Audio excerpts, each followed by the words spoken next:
Sonic the Hedgehog is back.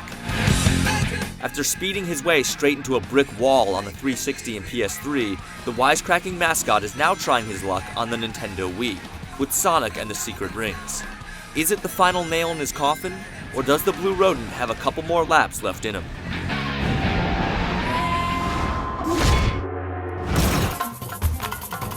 The story begins when Sonic meets Shara, a mysterious genie who informs him that her world of the Arabian Nights is being erased page by page by the evil Eraser Jin.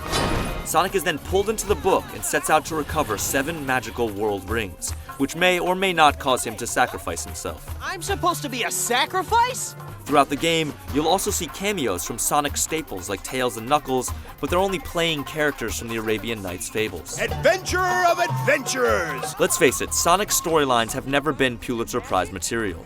Here, the poor story flounders even more thanks to animated still frames being used instead of full-on cinemas. It's the easy way out, and something we see in a lot of launch window games. Stop it! Making matters worse, the voice acting is incredibly grating. As is the script, which happens to contain the world's most dramatic pinky swear. A promise.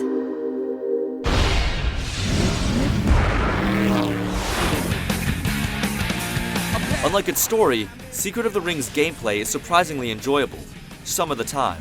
But given the Hedgehog's more recent outings, that's actually saying quite a bit. Essentially, every level is on rails, constantly moving forward. You hold the Wii Remote horizontally like a traditional controller. By tilting the Wii Remote, you can shift Sonic from side to side, collecting rings and avoiding obstacles. You can also jump and, once in the air, thrust the remote forward to smash enemies. This mechanic repeats over and over throughout the game, so it's a good thing that it's actually fun.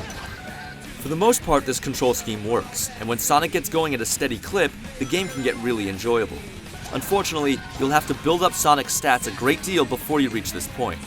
After the completion of a level, you'll unlock more levels, bonuses, and most importantly, abilities that will allow you to run faster, dodge easier, and attack with more power. You can then distribute these abilities however you see fit, depending on what strengths you want Sonic to have for each particular level. There are over 100 upgrades in all, and there are times when you simply won't be able to clear a particular level until you have the correct upgrade. In the early going, Sonic moves incredibly slow and can take what seems like forever to get up to speed. Eventually, though, the game does manage to capture the same feel of the original 2D classics. It just takes a little too long to get there. For every moment of speedy bliss, there's another of frustrating clunkiness. For example, you can stop Sonic and even go in reverse to pick up more coins or take out an enemy. However, the camera doesn't adjust for this at all, basically forcing you to back up blindly. If there were ever to be a sequel to this game, and there definitely should be because it's got potential, the camera is going to need a major overhaul. The wishy-washy controls could use some work as well. Some of the objectives require split-second timing and precision, but the controls simply aren't up to the task. There's definitely a delay at times between tilting the controller and Sonic responding, making some of the more maddening objectives even more so. In addition, there's too much of a focus on memorization. Instead of knowing that there's a chance to make it through a level on your first pass, you basically have to accept the fact that you're going to die. A lot. You're unable to see a lot of objects until you're right up on them, which will cause you to fail and be sent back to the last checkpoint. This series has built its name on speed, and it's a little hypocritical to have to constantly stop and restart.